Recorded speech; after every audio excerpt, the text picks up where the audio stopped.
పచ్చని చెట్లు మోడులుగా మారుతున్నాయి. ఏ చెట్టు చూసినా దానికి మేకులే కనిపిస్తున్నాయి. ఊరిలో చదువుకున్న వారు చాలా మంది ఉండి ఇది నిజం కాదని చెబుతున్నా చెట్టుకున్న మేకులు మాత్రం వారిని నిద్రపోనివ్వటం లేదు. తిండి సహించక ఎప్పుడు ఏం జరుగుతుందనే భయంతో అక్కడి వారు జీవనం సాగిస్తున్నారు. పగలు ప్రతీకారాలతో వ్యక్తినో కుటుంబాన్నో చేతబడి చేయటం వినే ఉంటాం. కానీ వీరు మాత్రం గ్రామం మొత్తం పైన కక్ష కట్టినట్లున్నారు. మొత్తం గ్రామం పైనే క్షుద్ర పూజలు చేసి గ్రామస్తులను భయపెడుతున్నారు.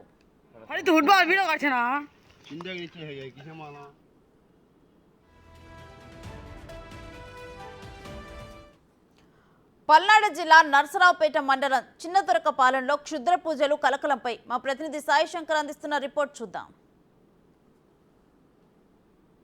ఊరిలో అనేక మంది చదువుకున్న విద్యావంతులు ఉన్నారు. చాలామంది డాక్టరేట్లు కూడా చేస్తున్న పరిస్థితులు ఉన్నాయి. కొంతమంది డాక్టర్గా ప్రాక్టీస్ చేస్తున్నారు. కానీ ప్రస్తుతం ఆ ఊరిలో ఒక చిన్న మేకులు ఏదైతే మనం గోడకి కొట్టుకునేటటువంటి మేకులు ఏవైతే ఉన్నాయో ఆ మేకులు ప్రతి ఒక్కళ్ళను కూడా భయపెడుతున్నటువంటి పరిస్థితి ఉంది. ప్రస్తుతం చిన్నతురకపాలెం అనేటటువంటి గ్రామంలో ఇళ్ల ముందు కొడుతున్నటువంటి మేకులు ఏవైతే ఉన్నాయో అవి తీవ్ర కలకలం లేపుతున్నటువంటి పరిస్థితి ఉంది. ఊర్లో ఇంటికి అదేవిధంగా అనేక చెట్లకు కూడా మేకులను అయితే కొడుతున్నటువంటి పరిస్థితి. ఎవరు కొడుతున్నారు ఏంటి అనేది తెలియక ఊర్లో ఉన్నటువంటి వాళ్ళందరూ కూడా అలజడి చెందుతున్నారు. ప్రస్తుతం మనం ఊరు స్టార్టింగ్లో ఉన్నటువంటి ఎన్టీఆర్ విగ్రహం ఏదైతే ఉంటుందో అక్కడ ఉన్నాము. ప్రస్తుతం ఈ చెట్టుకి సంబంధించి ఇదిగో ఇట్లా ఏదైతే చెట్లు ఉన్నాయో ఆ చెట్లకు సంబంధించి మేకులు అనేది కొడుతున్నటువంటి పరిస్థితి ఉంది. అసలు ఆ మేకులు ఎందుకు కొడుతున్నారు ఏంటి అనేది తెలియక ప్రతి ఒక్కళ్ళు కూడా రాత్రి సమయంలో కూడా మెలుకుతో ఉండి కూడా ఈ మేకులు కొట్టే వాళ్ళని కానీ ఇళ్ళ ముందుకు వచ్చి క్షుద్ర పూజల్లాగా అంటే క్షుద్ర పూజల్లో ఉపయోగించేటటువంటి నిమ్మకాయలు కానీ మిగిలినటువంటి ఏవైతే ఉన్నాయో వాటన్నిటినీ కూడా ఎవరు చేస్తున్నారని ఊరంతా కూడా పరిశీలిస్తున్నటువంటి పరిస్థితి ఉంది. అయినప్పటికీ కూడా ఎవరు చేస్తున్నారు ఏంటి అనేది కూడా కనిపెట్టలేకపోతున్నాం అనే విధంగా ఊరు వాళ్ళు చెప్తున్నారు. ప్రస్తుతం మనం చూడొచ్చు ఆ చెట్టుకున్నటువంటి మేకు ఏదైతే ఉందో అది మామూలుగా అయితే మనం పెద్దగా పట్టించుకునేటటువంటి పరిస్థితులు కూడా ఉండవు. కానీ ప్రస్తుతం ఈ ఊర్లో ఇలాంటి పరిస్థితి కనుక చెట్టు ముందు ఉంది అంటే మాత్రం ఆ చెట్టును కూడా వాళ్ళ ఇంటి ముందు నుంచి తొలగించుకుంటున్నారు. ఎందుకంటే దానివల్ల ఏం జరిగిపోతుందో అనేటటువంటి తీవ్ర ఆందోళన అయితే వాళ్ళలో కనిపిస్తున్నటువంటి పరిస్థితులు ఉన్నాయి. పచ్చని చెట్లకి కూడా వాళ్ళ ఇంటి ముందు కూడా తొలగించుకుంటున్నారు. ఎందుకంటే గత సంవత్సర కాలంగా పెంచిన చెట్లు అయినప్పటికీ కూడా ఆ మేకులు కొట్టడం వల్ల వాళ్ళ ఇంట్లోకి ఏదన్నా అరెస్టం జరుగుతుందా ఏం జరుగుతుందా అనేది తెలిసేటటువంటి పరిస్థితి లేదు. ప్రతి ఒక్కళ్ళు కూడా భయాందోళనకు అయితే గురవుతున్నటువంటి పరిస్థితులు ఉన్నాయి. మేకులు చూసినా లేకపోతే ఎర్రటి వస్త్రాలు చూసినా లేకపోతే నిమ్మకాయలు చూసినా ఇవన్నీ కూడా ఈ ఊరు ప్రజలను అయితే ఆందోళనకు గురి చేస్తున్నటువంటి పరిస్థితి ఉంది. వాళ్ళ ఇంటి ముందు ఉన్నటువంటి మేకులను అయితే తీసేస్తున్నారు. కానీ ఊరి మొత్తం ఉన్నటువంటి చెట్లకి ఇలాంటి దర్శనం ఏదైతే ఈ మేకు ప్రస్తుతం మనం చూసినటువంటి మేకు లాంటిది కనబడుతున్నటువంటి పరిస్థితుల్లో వాళ్ళైతే భయపడుతున్నారు. ఆ చెట్టునే తీసేస్తున్నారు ఇళ్ల ముందు అయితే. కాదు ఇది ఊరు చివర ఉన్నటువంటి పరిస్థితి కాబట్టి దీన్ని ఎవరు కూడా ఇంకా తొలగించేటటువంటి ప్రయత్నం చేయాలి. కానీ వాళ్ళైతే మేకులు ఈ కొట్టడం ఇవన్నీ కూడా ఊరికి సంబంధించినటువంటి అరిష్టంగానే భావిస్తున్నటువంటి పరిస్థితి ఉంది. ఎవరో కావాలనే కుటుంబాలని టార్గెట్ చేసి చేస్తున్నారా లేకపోతే ఊరిని టార్గెట్ చేస్తున్నారా అనేది తెలియకపోతున్న చాలా ఆందోళన కలిగిస్తుంది అనే విధంగా ఊరు ప్రజలైతే చర్చిస్తున్నటువంటి పరిస్థితి ఉంది. కెమెరామెన్ సిద్ధుతో సాయి శంకర్, చిన్నతురకపాలెం నుంచి. కొన్ని రోజుల నుంచి గుర్తు తెలియని వ్యక్తులు అర్ధరాత్రి ఇంటి గోడలకి చెట్లకి ఇనుప మేకులు కొట్టి రోడ్డు కూడల్లో నిమ్మకాయలు వేసి పసుపు కుంకుమ పెట్టి వెళ్తున్నట్లు గుర్తించారు. గ్రామంలో పరిస్థితులు చూసి భయంతో జంకుతున్న స్థానికులు ఇనుప మేకులు కొట్టిన చెట్లను నరికేస్తున్నారు. నిమ్మకాయలు తీసేసి కాలువలో పడేస్తున్నారు. కొత్త వ్యక్తులు ఎవరూ గ్రామంలోకి రాకుండా రాత్రులు కాపలా కాస్తున్నారు. అసలు అక్కడ ప్రజల భయానికి కారణాలేంటి? స్థానికులు ఏమనుకుంటున్నారు?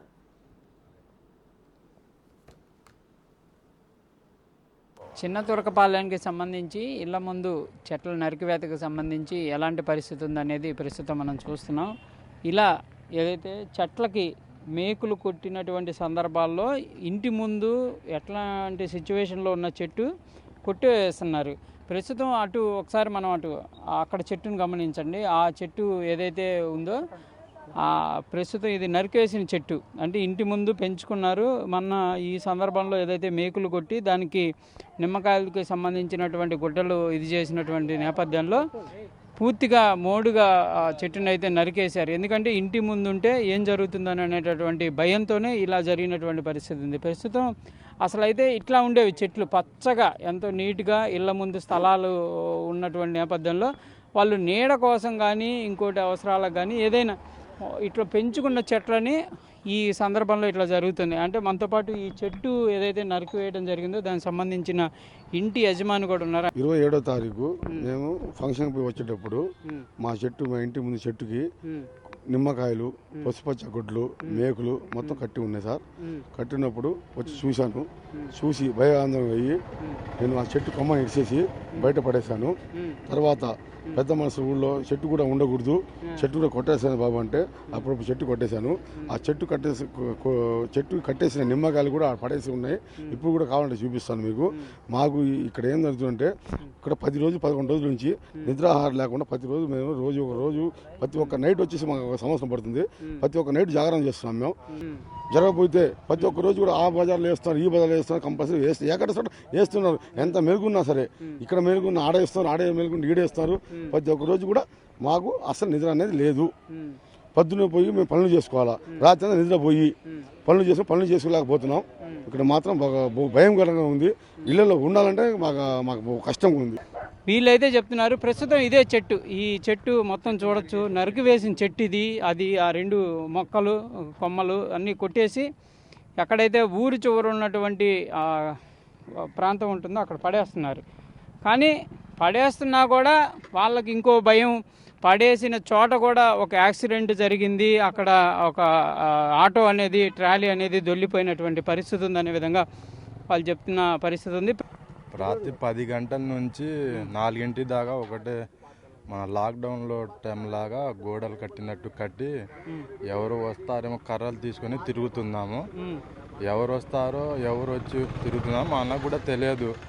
మనం పడుకున్న టైంలో ఏదో ఒక టైంలో వచ్చి వాళ్ళు మేకులు కొట్టి వెళ్తున్నారు. గోడలకు కానీ మన చెట్లకు కానీ కొడుతున్నారు. అది వాళ్ళ భ్రమ, ఎవరు చేస్తున్నారు మనకు కూడా తెలియదు. భయం ఉంది. ఒక 15 రోజుల నుంచి చాలా భయంగానే ఉంది. నిద్ర అనేది లేవు. ప్రతి ఆడవాళ్ళు కూడా భయంతోనే నిద్రిస్తున్నారు. చాలా టెన్షన్గా ఉంది ఊళ్ళో మాత్రం ప్రభావం. మేకులు ఉన్నాయండి. ఏ చెట్టు చూసినా కానీ ఇంటి ముందు నిమ్మకాయలు వేయటం కానీ, డబ్బులు చల్లడం కానీ, లేకపోతే ఆ చెట్లకి పసుపు కానీ గుడ్డలు కట్టి వెళ్ళడం కానీ అట్లా చేస్తున్నారు. నిద్రపోవాలంటే భయం వేస్తుంది. ఎప్పుడు వచ్చి ఏ ఇంటి మీద ఏం వేస్తారో అని చెప్పి భయం పడుతుంది. ఊళ్ళో ఉండాలంటే భయం పడుతుంది. నిద్ర ఉండట్లేదు సరిగా 10-15 రోజుల నుండి. 4-5 దాకా ఉంటున్నామండి మేల్కొని. అటు మేము మేల్కొన్నాం అనుకోండి, అక్కడికి రారు, వేరే బజార్కి వెళ్ళి అటు వస్తారు. లేదంటే మేము ఒకవేళ ఏదైనా పక్కకి వెళ్ళామనుకోండి, వచ్చి ఏదో మేకులు కొట్టడం లేదంటే గుడ్డలు ఏదో ఒకటి వేసి వెళ్ళడమే చేస్తారు. అట్లా చేస్తున్నారు. వాళ్ళ పని వాళ్ళు చేసుకొని వెళ్తున్నారు. ఊర్లో వాళ్ళే చేస్తున్నారు. పలానా మనిషి అని తెలుసు, కానీ వాళ్ళని పట్టుకొని వాళ్ళని చేయాలని చెప్పి అందరూ చూస్తున్నారు. క్లారిటీగా వేసేటప్పుడు చూసి పట్టుకొని చేయాలని చెప్పి చేస్తున్నారు. ఊర్లో వాళ్ళనే తెలుసు అందరికీ, కానీ వాళ్ళని క్లారిటీ పట్టుకోవాలని చెప్పి అందరూ చూస్తున్నారు. మనతో పాటు తిరుగుతున్నారు. మన మధ్యలో లేనప్పుడు వచ్చి కొడుతున్నారు. ఎవరన్నది మనకు తెలియదు. అది ఇప్పుడు నేను ఉన్నాను, ఆ అబ్బాయి ఉన్నాడు, నాతో పాటు తిరుగుతున్నారు. అది మొత్తం ఊరు పెద్దోళ్ళు పరిశీలించుకోవాలా. గ్రామంలో పెద్దవాళ్ళు ఉన్నారు, వాళ్ళు కూడా తెలిసినా కూడా ఎవరు స్పందించరు. ప్రతి ఊళ్ళో పెద్దలు ఉన్నారు, వాళ్ళు స్పందించట్లేదు. ప్రతి ఒక్కళ్ళు భయపడి ఏదో ఒక మన సాయి ఊళ్ళో పెద్దవాళ్ళ దగ్గర వెళ్ళి తాబీజులు వేసుకొని ఇంట్లో మంచి నిమ్మకాయలు కొట్టుకుంటున్నారు, దాన్ని భయపడి. అది విషయం. ఇది ప్రధానంగా ఊరిలో ఉన్నటువంటి వాళ్ళు చెప్తున్నారు. తీవ్రమైనటువంటి భయం ప్రతి ఒక్కరిలో కనిపిస్తుంది. తీవ్రంగా భయపడుతున్నటువంటి పరిస్థితులు ఉన్నాయి. ఈరోజు అయితే ఇంకా రేపేం జరుగుతుంది అంటే రేపు అమావాస్య, కంపల్సరీగా ఊర్లో ఏదో జరగబోతుంది అన్న అలజడి అయితే అందరిలో కనబడుతున్నటువంటి పరిస్థితి ఉంది. దాంతోపాటు రేపు ఫ్రైడే కంపల్సరీగా ముస్లింలు అనేవాళ్ళు కంపల్సరీగా నమాజ్ చేసుకునేటటువంటి పరిస్థితులు ఉంటాయి. మేము వాటికి వెళ్ళేటటువంటి సమయంలో ఏమన్నా జరుగుతుందా, లేకపోతే ఎట్లా రేపు అసలు ఏం జరగబోతుంది అనేది అయితే ఊర్లో వాళ్ళందరూ అయితే చాలా ఆసక్తిగా ఉన్నారు. కంపల్సరీగా లైన్ టు లైన్, అంటే ఒక్క లైన్ కాదు ప్రతి లైన్లో కాపలాగా వస్తున్నారు. అయినప్పటికీ కూడా ఆ లైన్లో ఏదో అలజడి జరిగిందని పక్కకి వెళ్ళి వచ్చేలోపు ఈ లైన్లో ఇంకో విధంగా జరుగుతుంది అనేది మాత్రం వీళ్ళు చెప్తున్నారు. ఏదైనప్పటికీ మనం గమనించాం, మేకులు కానీ చెట్లకు సంబంధించి మేకులు కొట్టడం, ఇళ్ల ముందు మేకులు కొట్టడం, పొద్దున సమయంలో ఒక ఇంటి ముందు ముగ్గు వేసి రక్తంతో బొట్లు అక్కడ పడేసినటువంటి పరిస్థితి. ఇదంతా కూడా తీవ్రమైనటువంటి ఆందోళన ఊరి ప్రజలను అయితే చేస్తున్నటువంటి పరిస్థితి ఉంది.